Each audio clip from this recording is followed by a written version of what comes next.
So right ఇప్పుడైతే మనం మోహన్ బాబు గారి యూనివర్సిటీలో సో ఇప్పుడు లైబ్రరీ దగ్గర అయితే ఉన్నాం. లైబ్రరీ అయితే నేను చాలా బాగా అనిపించింది. కొన్ని విజువల్స్ అయితే చూసాం, తీసాం కూడా. సో అవన్నీ మీకు ఆ విజువల్స్‌లో చూపిస్తాం. బట్ ఇందులో నాకు స్పెషల్‌గా ఒక చెట్టు అయితే చాలా బాగా అనిపించింది. సో ఇప్పుడైతే లోపలికెళ్ళి చూద్దాం. ఓకే. రైట్.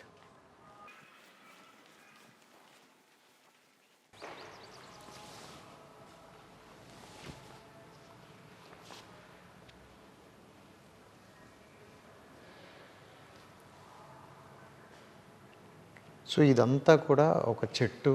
ఈ చెట్టుని వీళ్ళకి కావాల్సినట్టు మోహన్ బాబు గారు కావచ్చు, మంచు విష్ణు గారు కావచ్చు, డిజైన్ చేయించుకొని మరీ పెట్టుకోవడం జరిగింది. ఇలాంటి వస్తువులు చాలా అయితే ఉన్నాయి లోపల. అండ్ ఇదైతే చూస్తే సేమ్ డ్రెస్ మోడల్ వచ్చింది. అండ్ మీద ఒక లేడీ చూసుకుంటే కింద చెట్టు ఎలా ఉండేది, ఏంటి, ఎక్కడ ఎలా తెచ్చారనేది కూడా ఇక్కడ మనకు చూపించుకోవచ్చు.